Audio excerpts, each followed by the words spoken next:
Hello, welcome back to my channel.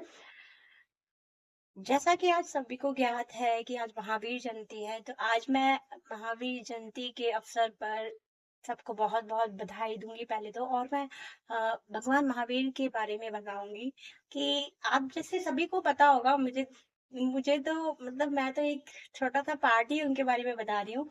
मतलब जितना मुझे मालूम है, जितना मुझे ज्ञात है, बाकी आप सब लोग तो और भी ज़्यादा उनके बारे में जानते होंगे। भगवान महावीर बहुत वीर थे और वैसे तो बलवान थे ही, पर बुद्धि से, आंतरिक शक्तियों से वो बहुत बलवान थे। उन्होंने बहुत कुछ त्यागा था। वो बहुत बड़े राजा थे। तो कुछ त्रुटि हो जाए तो माफ कर देना, कुछ बीच में कोई गलती हो तो मेरा मतलब बस इतना है समझाना कि उनकी लर्निंग्स इतनी महान है कि हम सब लोग उनसे सीख सके। तो वैसे तो उनका संदेश था जियो और जीने दो का, जो बहुत ही अहमियत है मेरे लिए, मेरे जीवन में बहुत बड़ा। ये मैं इससे लर्निंग लेती हूँ कि जब भी मेरे को कुछ लगता है तो मैं अपने जीवन में यही ढाल लेती हूँ कि जियो और जीने दो। अगर हमें कोई परेशान करे तो मैं यही सोचती हूँ, जियो और जीने दो। खुद भी रास्ते निकालो कि आप लोगों को कैसे जीना है। कई बार हम लोगों के पास इतनी सारी मुसीबतें आती हैं, तो हमें अपने आप को ही ठीक करना है। अब दूसरे लोग हमें बहुत कुछ होता है कि परेशान करते हैं, लेकिन हमें अपने रास्ते निकालने होंगे, क्योंकि ये लाइफ है। तो जैसे महावीर स्वामी ने बोला है, जियो, खुद भी जियो और दूसरों को भी जीने दो, दूसरों को भी परेशान मत करो। अगर आप उनको ठीक से जीने दोगे तो वो भी आपको थोड़े ना कुछ कहेंगे।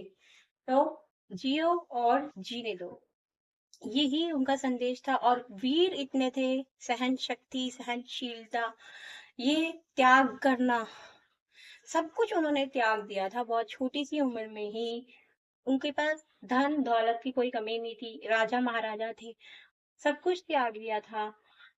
दीक्षा ले ली थी उन्होंने। दीक्षा में आप लोगों को पता ही है कि दीक्षा लेना ही एक बहुत बड़ा त्याग होता है। अपने घर को त्याग देना, वो सिंहासन त्याग देना, बाल, उन्होंने खुद से अपना केश लोचन किया था, जैसे हमारे महाराज श्री भी करते हैं। केश लोचन खुद से अपना करते हैं। इतना दर्द होता है उसमें, बहुत ही दर्द होता है, क्योंकि उसमें कुछ आप यूज नहीं कर रहे हैं, डायरेक्ट अपने बालों को, केशों को निकाल रहे हैं, तो उसमें पेन होता है। तो भगवान हमारे इतने प्योर होते हैं ना, आंतरिक उनमें इतनी दर्द सहन करने की इतनी शक्तियां हैं कि उन्हें पेन का पता नहीं लगता। वो ये आराम से कर लेते हैं। और कहीं कई दिन तक उनका आहार नहीं होता था तो भूखे भी रहते थे। वो सारा कुछ उनकी सहन शक्ति थी। जंगल में चले गए थे सब कुछ छोड़ के, वहां पर कई तरह के जीव जंतु मिल रहे थे और उनको कई जीव जंतु ने काटा भी था। तो इस तरह से जो उनके सामने जो मुश्किलें आती थी, वो उन सभी को पार करते गए। कई समय तक तो आहार ही नहीं होता था। आहार मीन्स उनका भोजन नहीं हो पाता था, तो उनको कुछ खाना भी नहीं मिलता था। तो वो भी कई कई दिन तक तपस्या करते रहते थे जंगल में। बड़े वीर थे। कई कई लोगों ने उन्होंने परेशान भी किया आकर, उन्हें कई उनको मतलब अटैक भी किया, लेकिन वो इससे बिल्कुल भी भयभीत नहीं हुए। उल्टा वही लोग उनके आगे हाथ जोड़कर चले गए। उन देखा कि ये तो बहुत ही महान है, इनको कोई असर ही नहीं होता, तो वो सब लोग चले गए।